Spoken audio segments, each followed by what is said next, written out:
Coming to you from iconic Studio A here at Proven Winners Color Choice Shrubs, it's time for the Gardening Simplified podcast, radio, and YouTube show with Stacy Hervella, me, Rick Weist, and our engineer and producer, Adriana Robinson. Well, if I had a dime for every time somebody asked me about flower bulbs and the fact that they bought them in fall, left them in the trunk of their car or in their garage. Now what do? Or if I had a dime for every time somebody said to me, oh, it's early spring and my bulbs are coming up. Are they going to freeze because we're going to get cold weather? If I had a dime, I'd be a pretty rich guy. Now, when people say bulbs, they're often referring to true bulbs as well as corms, rhizomes, tubers. Bulbs are kind of a tagline in marketing. You know, you're not getting a tissue, you're getting a Kleenex.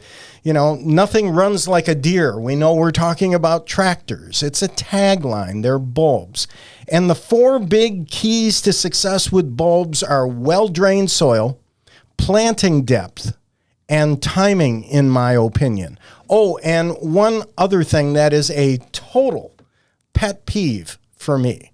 With bulbs, if you're purchasing them and you're planting them, bulbs, rhizomes, corms, tubers, whatever they may be. And let me mention that here in the north, things like tubers and rhizomes or corms, we're lifting them in the fall and we're putting them into storage. Cannas and dahlias are a perfect example, or one of my favorites, tuberous begonias. They're not really bulbs, they're tubers or rhizomes, but we'll just loosely define them as bulbs. Back to the pet peeve. Yeah, I was going to say, let's not get off of that. I don't want to miss out on what this is. I'm dying over here. The pet peeve is, again, having run a garden center for years, the size of the bulb matters. And for years, I would sell only bulk bulbs because people love to kind of rummage through the box and dig for the bulbs. And for example, take a tulip bulb as an example. I believe the tulip bulb should be 12 centimeters in size or bigger in order to have a good bloom for next spring. My pet peeve is when they get put into fancy packages with colorful header cards, and all kinds of effort is put into the header card, but the size of that bulb, in my opinion, at least from what I see out there, in some cases, is going to lead to disappointment next spring. Well, so often in gardening, and definitely no exception for bulbs, you get what you pay for. Yes. And you may sit there thinking, oh, I'm getting such a bargain. I saw them over at this place and they were this much. And here it's the same amount and, they only cost this much, so I'm getting the bargain. Well, there is something that is being made up there, and it is the size of the bulb, because those bulbs, as they're being raised in the Netherlands, and most flower bulbs in the U.S. are actually still imported from the Netherlands. It is the capital of bulb production in the world. Not everything is a top grade bulb. There's some smaller bulbs, and they're not just going to throw those away. They're just going to go out and sell them at a lower price to, second tier retailers. And it's perfectly fine, but you just need to know what to expect. You're not going to get the same results as if you're buying that top grade bulb. Absolutely. As a matter of fact, if you take a bulb, like a tulip bulb, and you were to slice it with a sharp knife lengthwise, you would see that, I'm going to call it embryo, within the bulb. And that's sitting there, and that is the promise of spring, sitting right there in your hands. And that's going to emerge when the conditions are right. Now, at the risk of being pedantic, I'm using your word here, Stacy, at the risk of being pedantic, cooling the bulbs is a confusing thing for people. But really, simply put, cooling keeps the embryo from emerging at the wrong time. But it also provides the opportunity for root formation for the bulb. Therein, my case, that the depth that you plant at, as well as the fact that the soil needs to be well drained, is very, very important. Because while that bulb is resting throughout the winter, and we're talking here about bulbs like daffodils or tulips or hyacinths, crocus, alliums, any of those fall-planted non-tropical bulbs, they need an opportunity to root. That's why when we force bulbs and we say you need a cooling period, we're not talking about frozen soil. We don't want ice frozen soil. We're talking about chilled soil. That is, number one, going to allow the bulb to prepare so that when the temperatures are right, and when the conditions are right, that embryo is going to emerge in spring as a beautiful flower.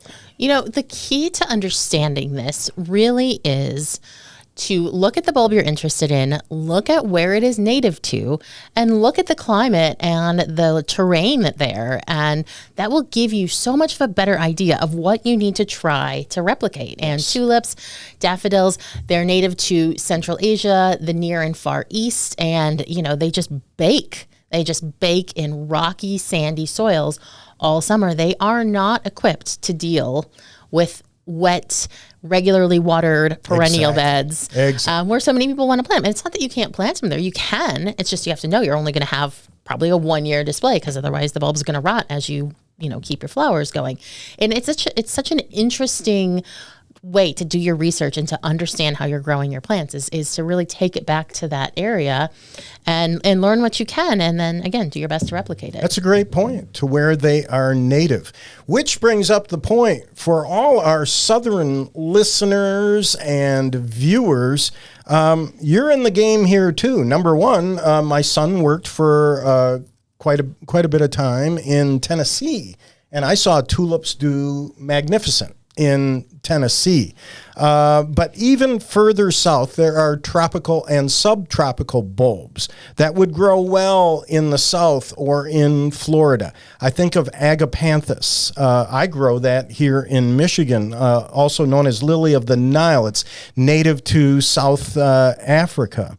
Of course, you have cannas, calla lilies, elephant ear, Colocasia esculenta, alocasias, caladiums are wonderful, wonderful plants for warm climates. Eucamus, which is pineapple lily, Eucharis, Amazon lily, and of course, this one always trips me up, but it's Zephyranthus grandiflora, the rain lily, when it rains in the south, and all of a sudden these beautiful amaryllis-like blooms appear. It's really cool to see. Right, and if you're sitting there going, whoa, this is like a lot of information and I'm already confused about bulbs, don't worry. All you have to do is shop locally, because if you are going to your local garden center, all of the bulbs that you are going to be seeing for sale right now in your garden center in fall are going to be the ones that you should plant now to enjoy in spring. And then a lot of the bulbs that Rick just listed will make a resurgence in spring to be planted immediately and then go on to bloom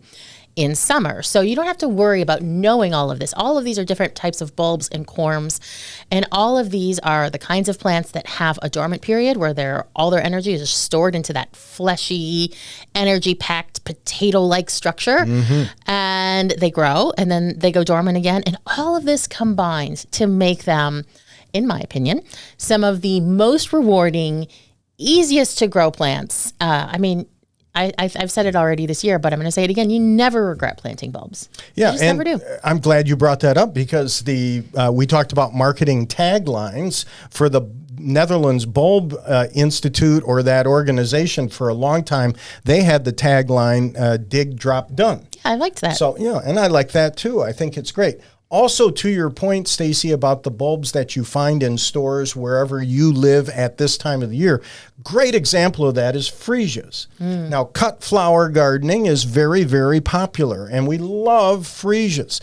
In the deep south, Florida, you're going to be planting freesias and find them in fall, whereas here in the north or Midwest, you're going to find those in garden centers in spring and would be planting them in spring. So freesias are a good example of that also. Here's a little limerick for you. It's bulb planting time. Whoopee! Use your tulips and speak to me. They'll sleep in the ground and in spring will abound with blooms, I guarantee. And they will. They will. Although, I do have to mention again that in the past, when I planted bulbs, usually what I would do is have some old screens around, and after I planted them, backfilled the soil, I'd throw the screens on the soil to keep squirrels from digging, because they see that freshly dug soil. But you're better off using chicken wire, digging your hole, putting the chicken wire in, plant the bulbs, peel or rather wrap the chicken wire around the bulbs, then fill with soil.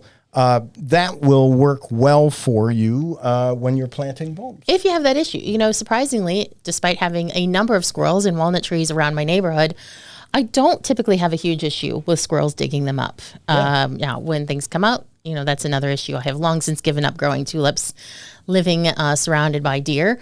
But yeah, that's an easy way to make sure that they don't dig them up and mess with them. Because, they're probably like, hey, another squirrel buried a walnut around here. I better get that walnut. Oh, crap, it's just a bunch of crocuses. But they'll eat them anyhow. But they will potentially eat them anyway, yes. Couple of other quick things. First of all, as far as deer resistance is concerned, remember iris, daffodils, alliums, fritillaria. They're great. They're beautiful. And the deer tend to leave them alone. Also, I love to naturalize with bulbs in drifts and grow them through ground covers. So if you have a ground cover of sweet woodruff, or let's say this fall you plant some pansies that will be blooming next spring, plant those bulbs right in with those ground covers, and then when they grow through them in spring, they'll be really pretty. They'll be gorgeous. You betcha. Let's find out what Stacy has on her mind for plants on trial. That's coming up next here on the Gardening Simplified Show.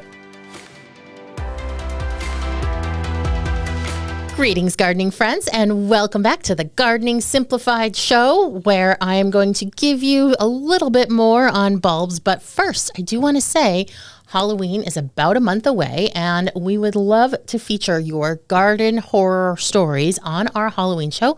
That's going to be airing right after Halloween. If you have a garden horror story, it doesn't have to be truly scary. It could be something that was merely alarming to you personally or just funny, out of the ordinary.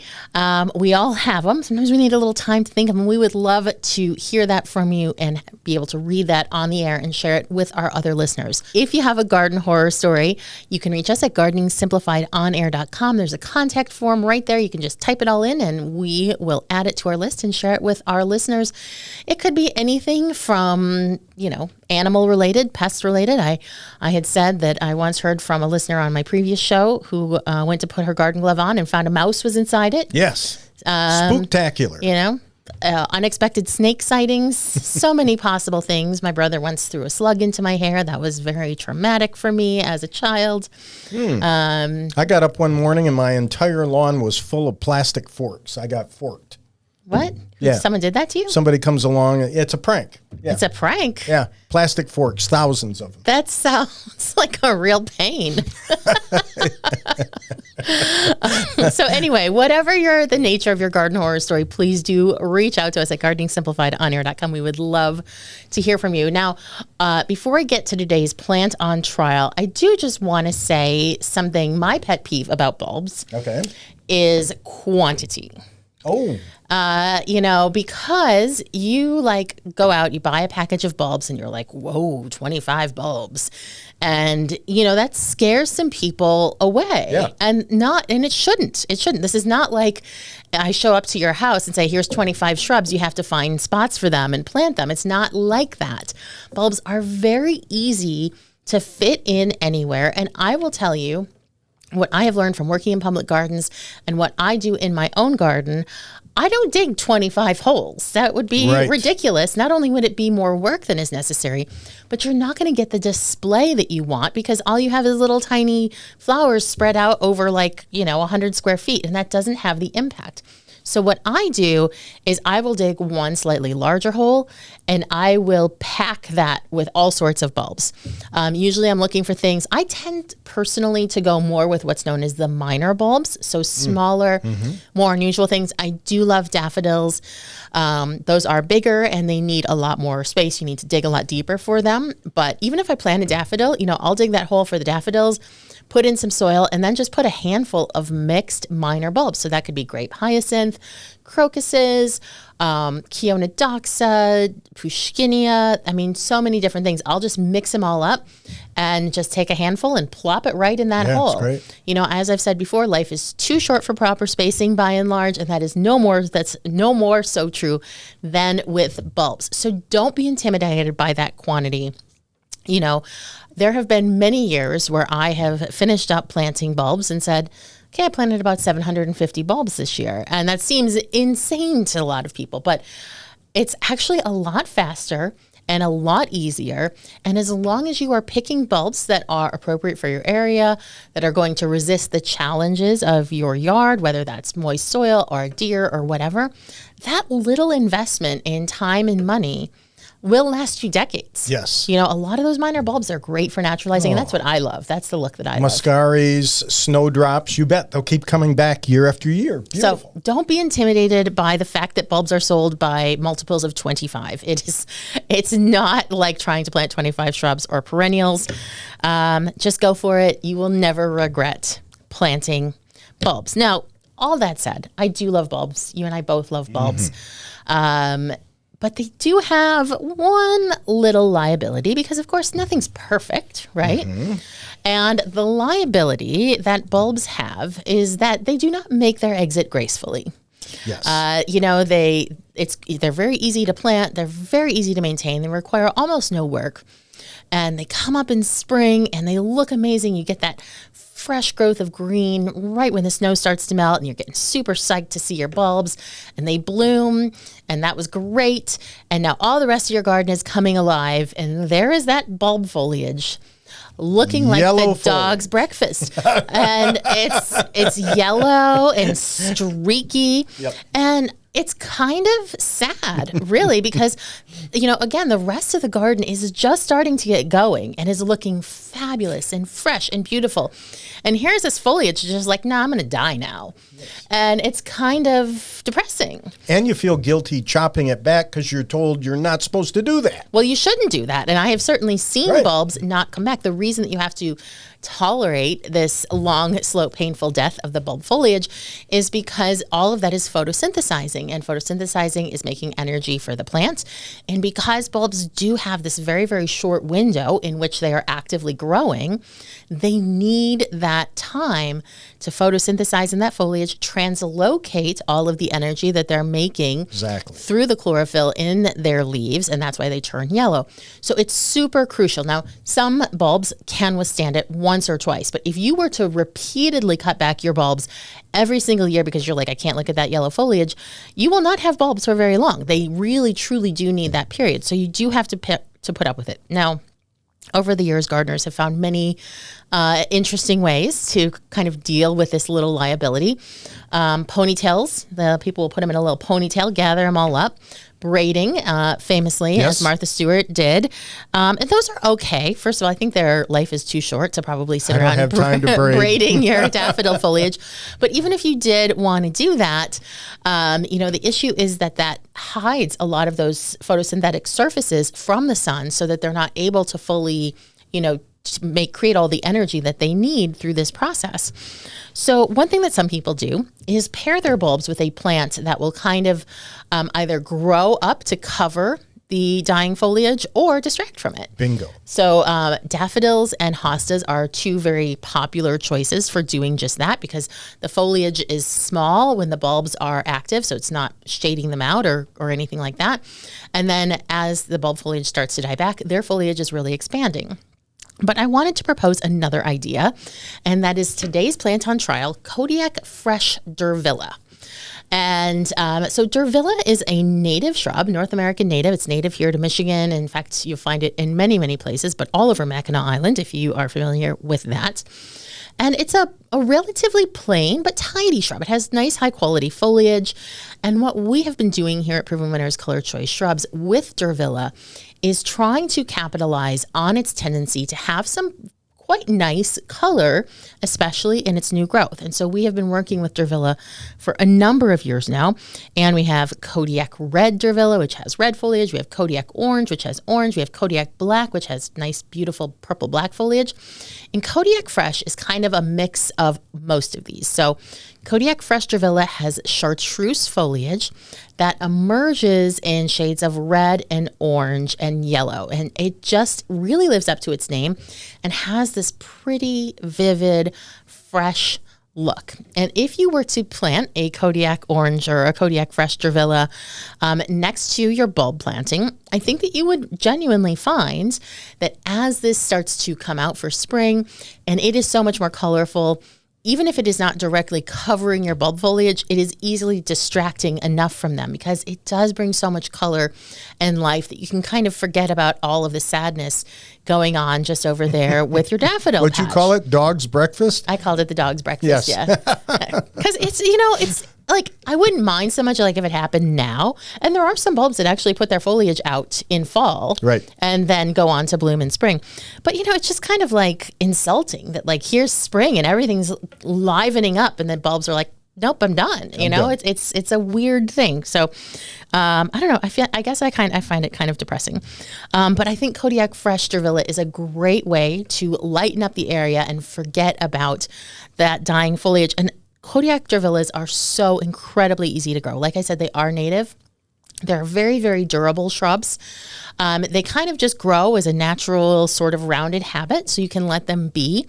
Or if you prefer to have something with a little bit more shape, they're very easy to trim and maintain into. You wouldn't want to put them into like a tight shape like you would a boxwood, but you can easily give it like a light trim to give it a more rounded, sculpted shape in summer. It puts out tons of yellow flowers, and those attract native pollinators, especially bumblebees.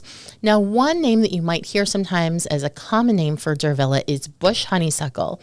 Now, we don't like to use that term because it is not a honeysuckle. And of course, people think honeysuckle and they think, whoa, invasive. Right. Even though they are in the same family, you don't have to worry about Kodiak Durvillas being invasive or making a pest of themselves in your garden. They will tolerate just about any soil.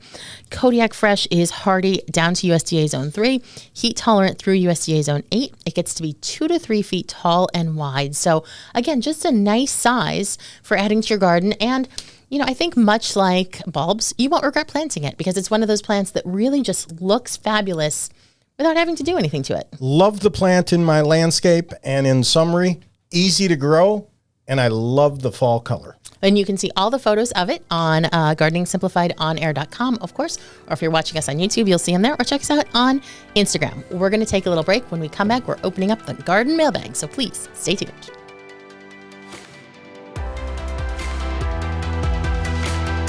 Greetings, gardening friends, and welcome back to the Gardening Simplified Show, where we try to simplify gardening for you, give you the information that you need to understand what the heck is going out there in your yard. And one of the ways we do that is by answering your garden questions and celebrating your garden successes and quandaries and conundrums. So if you want to reach us, we would love to hear from you. Help, H-E-L-P, at gardeningsimplifiedonair.com, or just visit gardeningsimplifiedonair.com, and there's a contact form where you can send us your message. Now, you have seen a couple of things come across your radar. Yeah, and it doesn't have to be a question. It can be a comment. It can be a picture. And Michio from Tokyo, Japan, sent us a picture of a hydrangea that she felt was interesting and unique, and it is. So the folks watching on YouTube, you see that. You'll be able to see it on our website. I thought it was very interesting looking hydrangea. I have no idea what kind of hydrangea it was. Well, so it is a smooth hydrangea arborescens. Okay. But it's not flat. And sometimes round. They do that. Yeah. There are some that are much more mop head like Incredible, which is available in Japan. And in fact, a number of Proven Winners Color Choice shrubs are available in Japan. And what's so funny about this, of course, is that Japan is like the hydrangea capital of the world. There are so many wonderful hydrangeas that are native to Japan, Taiwan, Korea, and China. And the one that Michio has is a North American native. So it's a true example of how the grass is always greener on the other side. And that's probably why she found it so interesting. Yes, because it's so much different than, although I have to say, someone did send me a photo off of Instagram this week of some of our hydrangeas blooming in a park in Japan. So it was Invincible Spirit 2 hydrangea and Invincible Wee White hydrangea, both of which are available there, blooming in a park with Mount Fuji in the background. Wow. Absolutely, positively took my breath away. So we will put a link or some shots of that in the YouTube video so you don't miss that and miss out on that opportunity to make your yard look as fabulous as that is. Beautiful. Thank you, Michio. We also have a screenshot from Wells Orchard here in West Michigan. It's a Facebook post that they put up about their apple trees blooming now. Granny Smith apples. So there's apples on the trees, but there's also blooms, which is crazy. And Michelle also sent us 2 pictures from the Ludington area of apple blossoms in bloom in the fall and lilacs in bloom. Crazy stuff. Now, we have seen this before. I think it's triggered by drought and heat. We've had a lot of drought and heat in the Midwest in late summer, September. Stacy, I think that drought and heat can do 2 things. Number 1, sometimes mess up fall color, diminish it. Yeah. And number 2, mess up the calendar or cycle of spring blooming for some plants. And that in itself also could at least diminish a few of the blooms next spring. Yeah, definitely. It is always very odd to see, but it's certainly not unheard of. And it basically what it means is that the plant has created flower buds without vernalization. And vernalization just means that the plant has gone through a cold period, much like bulbs. Right. And that's what triggers the flowers to open.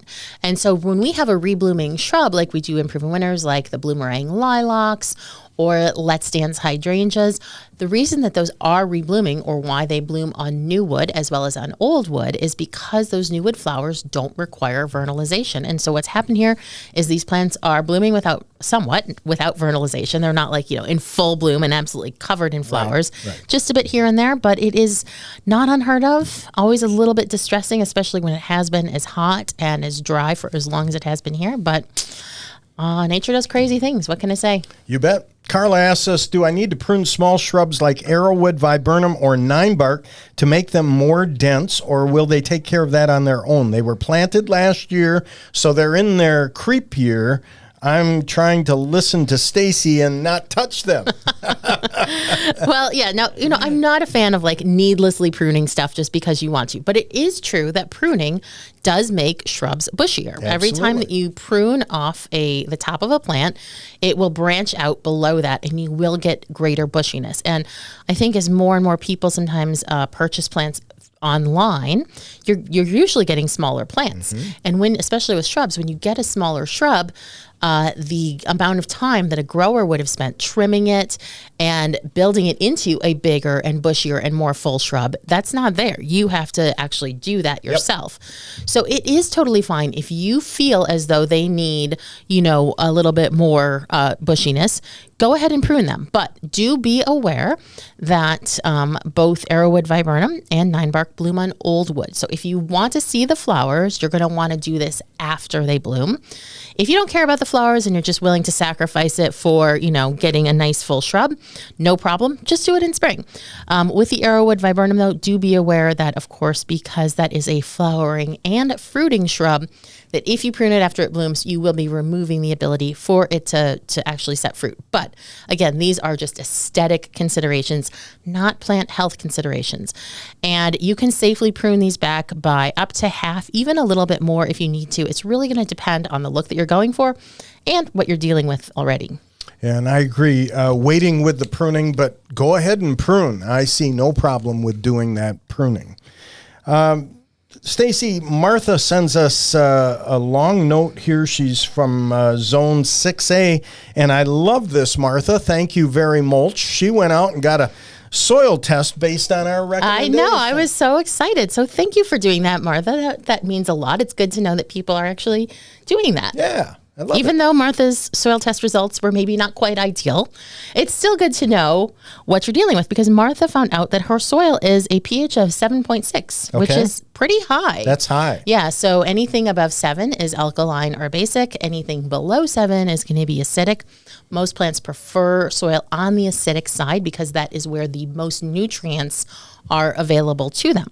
She also found out that her soil is very high in magnesium. Yeah. Which can happen for a number of reasons.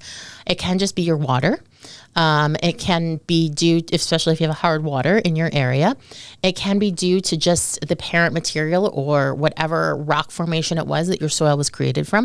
It can also be created through the use of limestone, if you were using that to lower or to raise your pH, which hopefully wasn't the case, because if so, that was way overused to get your soil up into a 7.6. But the high magnesium is a concern because that can induce deficiencies of of other nutrients because it ties up the plant's ability to take up other nutrients. But what Martha is actually asking is, they said, hey, use this fertilizer, 320. And she says, what fertilizer should I use? And I have to say, Rick, I have never seen a 320 fertilizer for sale in my life. No. So Extension, I'm sure, is well-meaning and saying this would be the ideal fertilizer, but I don't think that most consumers are going to be able to find, as a homeowner, you're going to be able to find a fertilizer, anything like that. But, definitely read the labels of the fertilizers that are available at your garden center. Make sure they do not contain magnesium because some will have trace elements or trace nutrients in them. So you're going to want one that does not contain magnesium so that you're sure to not, increase that issue. But then Martha goes on to ask, so I'm sorry we don't have an exact recommendation for you. They're just recommending sort of the ideal. So get as close as you can. The low potassium could resolve itself with the magnesium going down, which it will in time because magnesium does tie up potassium in the soil. So how you'll apply that will depend. It will probably be a granular. I would personally just broadcast that in probably late March myself. And then Martha asks, how soon can she plant after the fertilizer has been applied? And I would say, again, apply that in about late March when your soil is starting to thaw. And if you give that probably 2 to 3 weeks for, rain and everything to weather that fertilizer, I think you should be good to plant. I'd say the big issue here for me when I look at this is the soil pH at 7.6.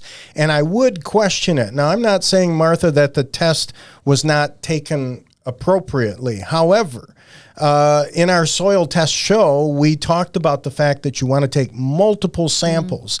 And the samples that you take are very, very important to get a good reading on the lawn.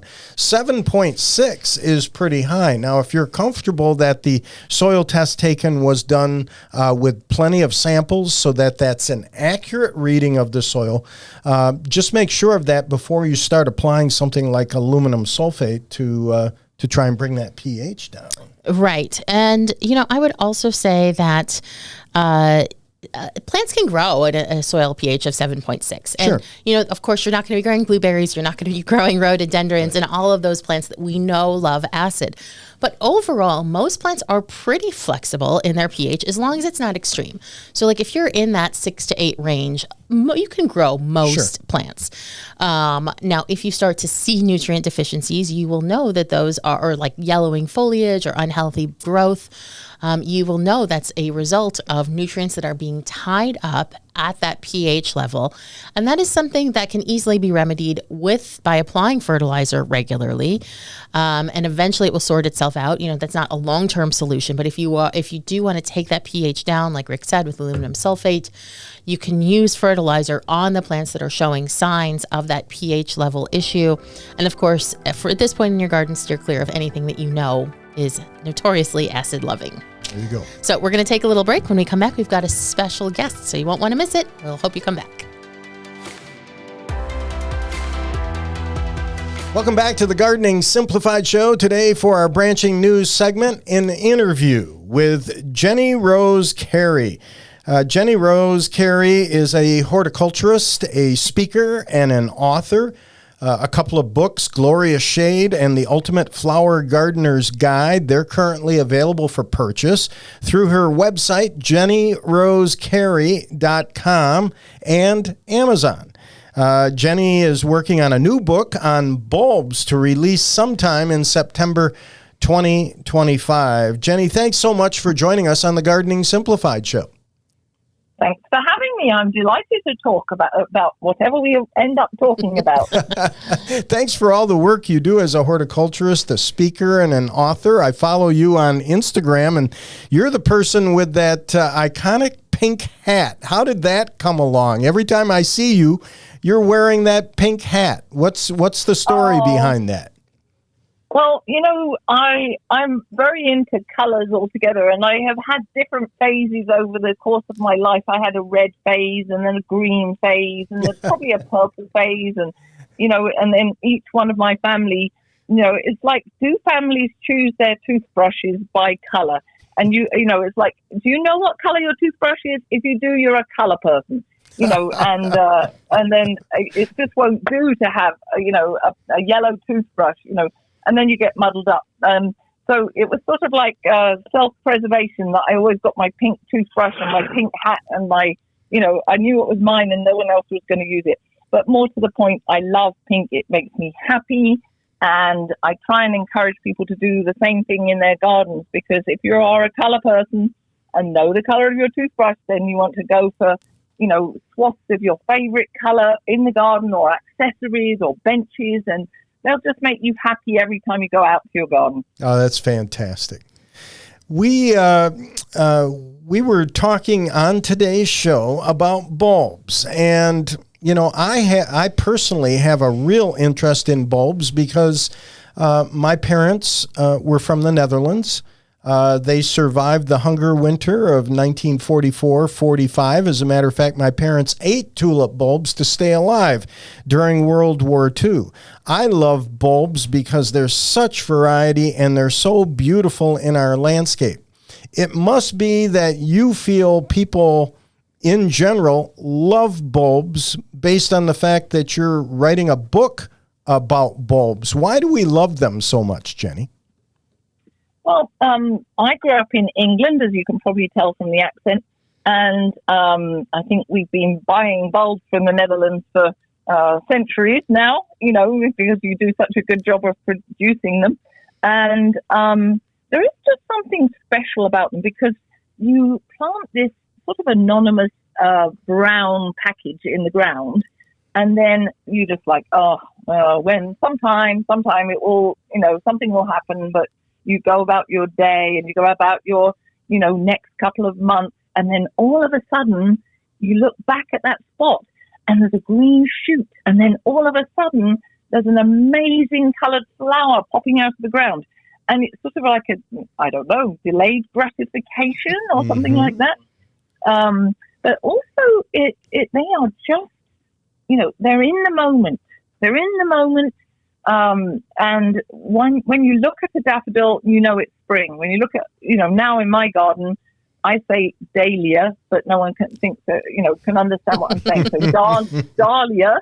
Right now, my cutting garden and my various gardens are full of dahlias, and I've got tuberose out, and I've got, all these things. Oh, gladiolus, I popped up on Instagram the other day, with a lovely white outside and a pink center.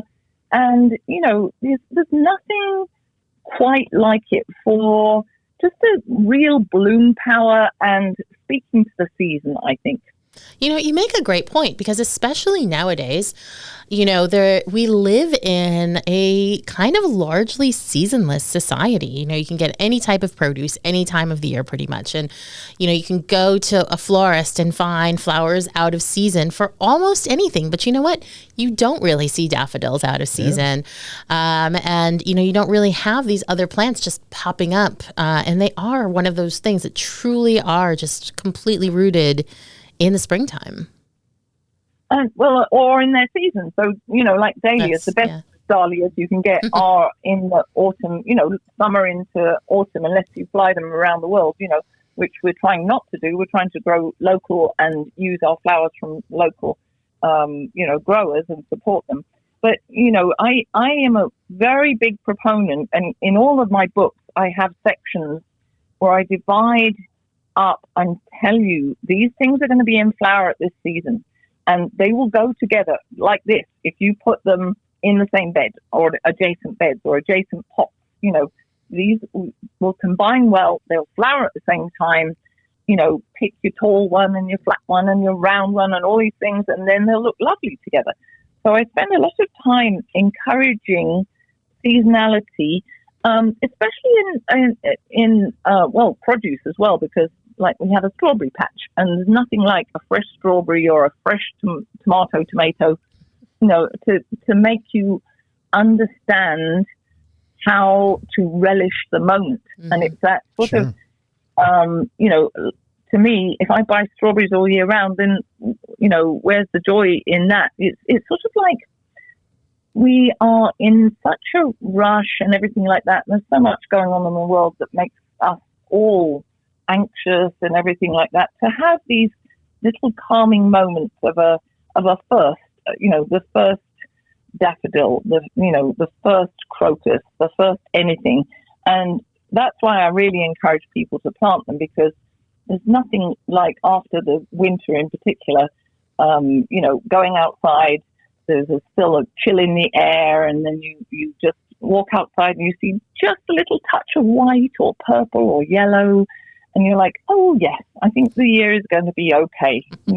It's hope. It really is a hope message, really, I think. We're being inspired by Jenny Rose Cary. She's a horticulturist, speaker, and author.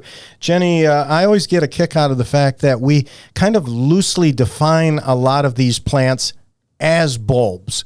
But in reality, we're talking about corms and tubers and rhizomes and true bulbs. I do think it causes some confusion for people. Yes, I would agree. And I spent a long time thinking before I wrote the book about this, that in the gardening world, and for most gardeners, you call them all bulbs because they are sort of brownish, maybe a bit purple or cream, but they're, leaning towards brown. And they are, a discrete, like a little plant in miniature, and you can plant it in the soil, and up it comes and does its own thing. So, they're all storage units. I am a biologist. My dad and uncle were all botanists, and we would debate about whether it was a tuberous root. Oh no, it's not a tuberous root. It must be a rhizomatous root. But most people couldn't give a hoot about whether it was one or the other. So I've called them all bulbs.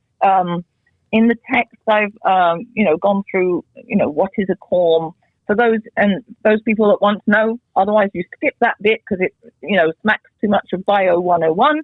And you move on and look at the pretty pictures. So, I've given it to you in the book, but it's not, you don't have to. I don't feel like I have to belabor the point, because they whatever they do, the plant has figured out that it is a wonderful way to get through inclement weather. So they all have the same function, whether they are summer dormant or winter dormant. They are all a coping mechanism for getting that plant through the time either of hot and dry or cold weather, and then allowing it to pop up at the right season of the year. So, it's a storage unit when it boils down to it, and what was inside it, is less relevant to us than it is to the plant. I love that. And that's well said, really well said. I personally have coping mechanisms to get through winter, a season that I really don't care all that much for. But Jenny, a question for you. So you're writing this book on bulbs, going to be released in September 2025. Jenny has a couple of other books, Glorious Shade and The Ultimate Flower Gardener's Guide. Ask you an unfair question. So you're working on the bulb book. Give me two bulbs that are absolute favorites of yours that you must have in your garden, regardless of what happens. I have to have these two. Share those with our viewers and listeners. Ooh, can I have three? You can have three. Bonus time.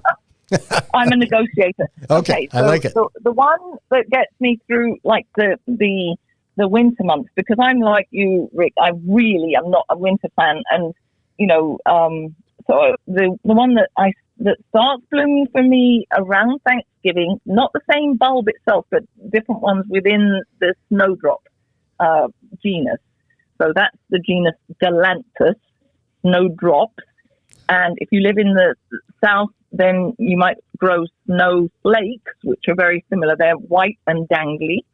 So they get me through the winter. And I obsess about whether it has one green dot, two green dots, whether it's a double, whether it's a single, those sort of things. And that keeps me going through the winter. And then the daffodils are a real favorite because no deer eat them, no rabbits eat them. And, I have a lot of wildlife in my garden because I garden for wildlife. And they come in such a great diversity that there's something for every garden. and there's some that, like cold weather better, and some that do well in warm weather, like the Cazettas. So I can obsess about daffodils because I get my first daffodil out usually January or February, and then the last one in May. So that gives me a good few months of that, and so that would get me through that bit of the year.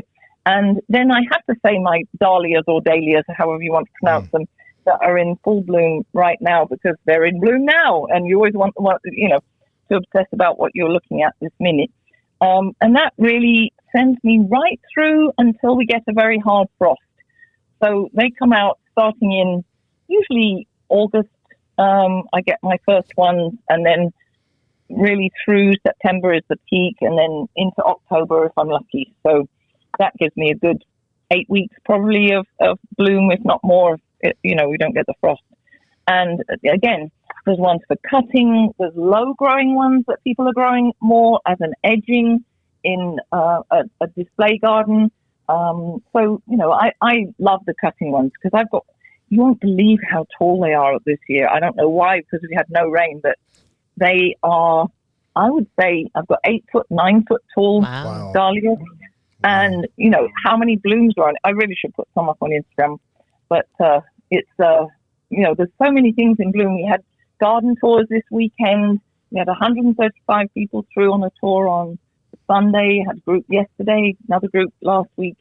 And I really enjoy this time of the year because there's just so many flowers out. All the asters are out. Everything is out. So, you bet. Yes, Beautiful. Good for a rain.